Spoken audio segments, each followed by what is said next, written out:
What's up guys, welcome back to another Star Wars WoT Public video. My name is TheSkyWookie and today we're going to be discussing a few things regarding update or patch 5.10 Jedi Under Siege. So without further ado, let's get into the video.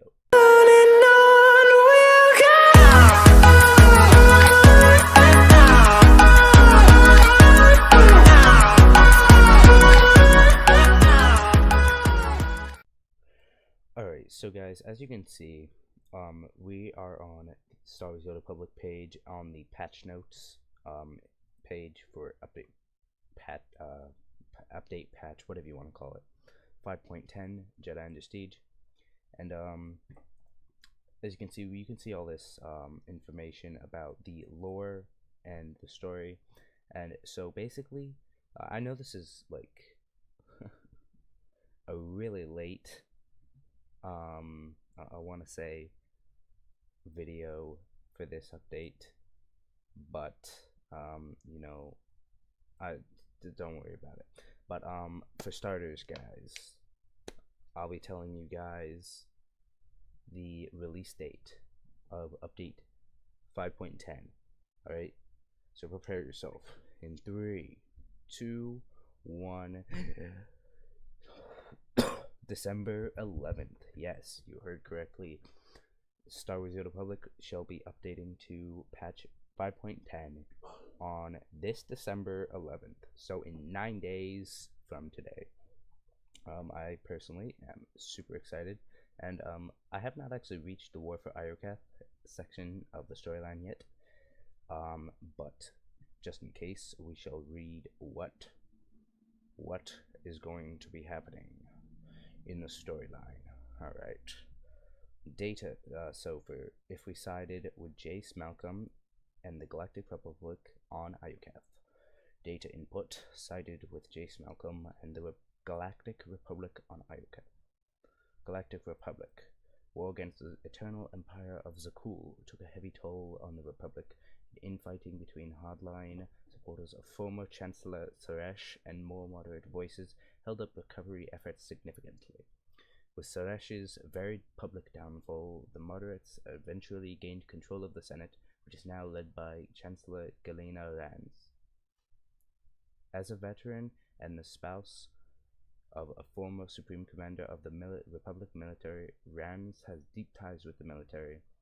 With the ongoing support of the current Supreme Commander, Jace Malcolm, Chancellor Rans has successfully strengthened the Republic's strategic positions across the galaxy.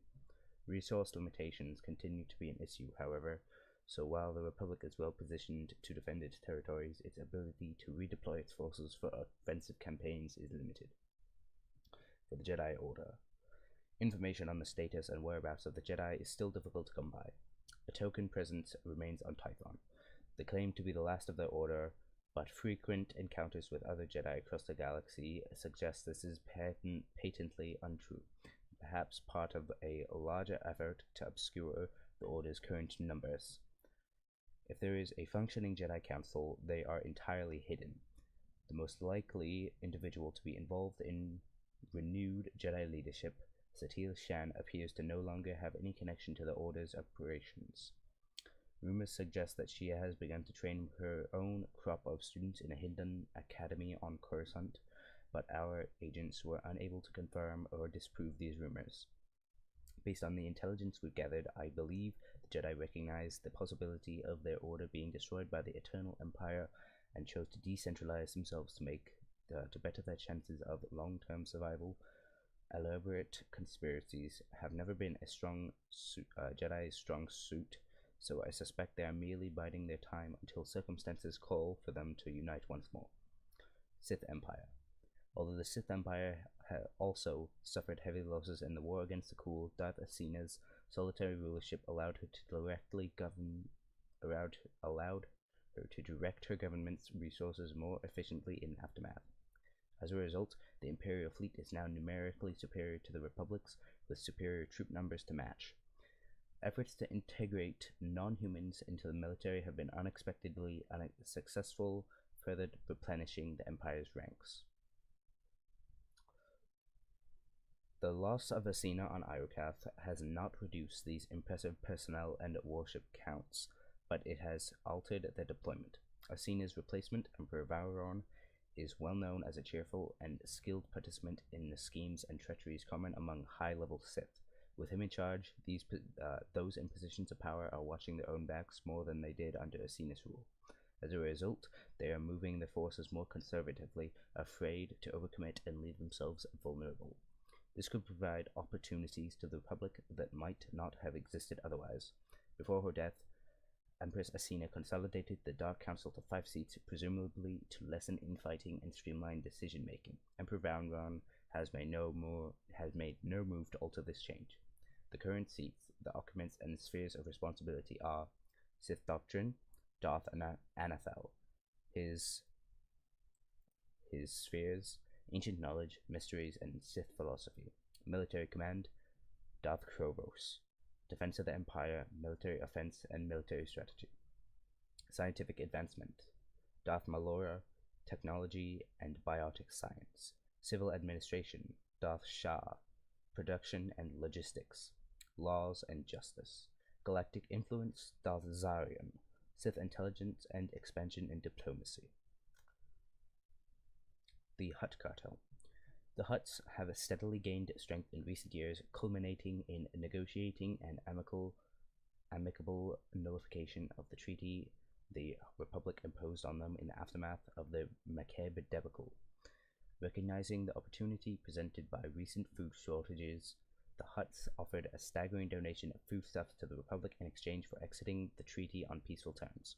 The Hutt responsible for broking the deal, Brogel, has risen to overall leadership of the cartel. Invoking an ancient tradition, he has selected his own title and styles himself the Sovereign Magnate. Under Brogel's leadership, the Hutts have largely shifted the business interests to focus on gambling, spice, and related entertainment investments, while reducing, though not eliminating, their interests in the slave trade and territorial holdings. Nar Shaddaa is once again a bustling neutral zone of galactic trade, and with the Republic and Empire locking down their supply chains and resources in preparation for war, the Hutt's vast smuggling and trade networks may soon become the galaxy's best and most reliable pipeline for commerce and logistics. Zakuul. Independence from the fallen ruling family has done little to improve Zakuul's prospects. The degree to which Zakuulan society relied on Valkyrian and the Eternal Throne becomes more apparent day by day. The comforts and advancements of the daily lives were supported entirely by vast automated systems, like the Eternal Fleet, plundering a constant wealth of resources from countless unheard-of worlds across wild space, with none of their people any the wiser. No one questioned the source of the Eternal Emperor's bounty. They merely celebrated the apparent generosity with which he shared it. Without their former support systems, Zakuul's new government has attempted to establish diplomatic and economic ties with the core worlds. Understandably, this has not been very successful. Few worlds have been eager to trade away more of their resources to the planet that demanded those same resources at the point of a knife so recently. As a result, the Zakuulan's only support has ultimately come from a small consortium of corporate interests.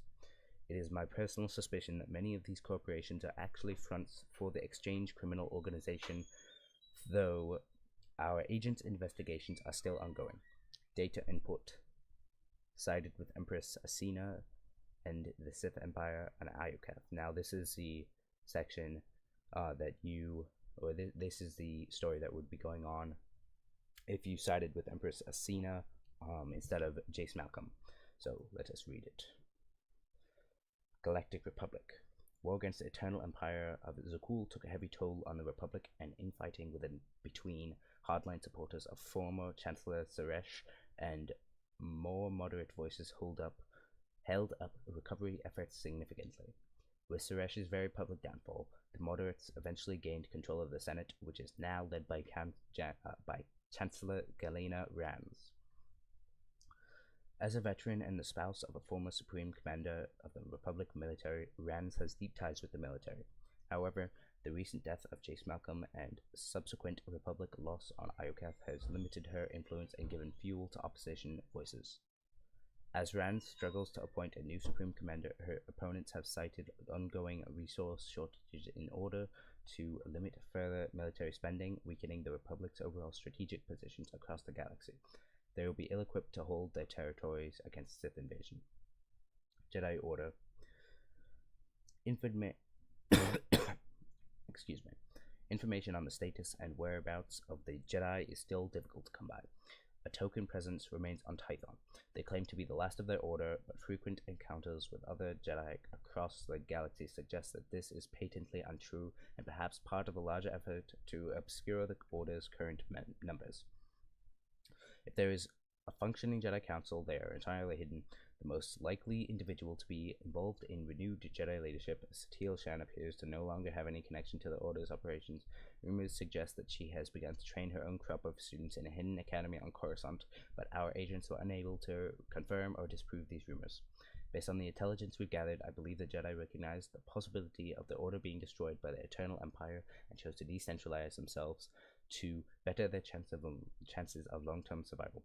Elaborate conspiracies have never been a Jedi's strong suit, so I suspect they are merely biding their time until circumstances call them to unite once more. The Sith Empire. Alright, so, although the Sith Empire also suffered heavy losses in the war against the Khul, Darth Asina's solitary rulership allowed her to direct her government's resources more efficiently in aftermath. As a result, the Imperial fleet is now numerically superior to the Republic's, with superior troop numbers to match. Efforts to integrate non-humans into the military have been unexpectedly successful, further replenishing the Empire's ranks. Combined with her successful campaign on Iokath, Asina's hold on the Imperial throne is absolute. The coordination of the Empire's forces is similarly impressive. Asina's low tolerance for schemes and betrayal has created an atmosphere where Sith no longer concerned they'll be stabbed in the back by rivals, and the commanders are more willing to commit themselves fully to the deployments. If Asina is successful in maintaining this new status quo, her forces will be able to move very aggressively into Republic territories when war breaks out. As part of her efforts to lessen infighting and streamline decision-making, Empress Asina has consolidated the Dark Council down from 12 seats to 5. These seats and their occupants and spheres of responsibility are all exactly the same as I said above, so I am not going to be saying that again. And then it looks as if the Hutt Cartel section and the Zakul sections are also exactly the same, so I'm not going to read those, but guys, I'm sorry if you were bored during this, but yeah, I am personally hyped for patch 5.10. Make sure to stay tuned, because I will be doing an update review, a live update review rather, and I say live as in I will be in the game, recording, like new parts of the update, so yeah, stay tuned for that. Thanks for watching, guys. Remember, we have the high ground. Peace.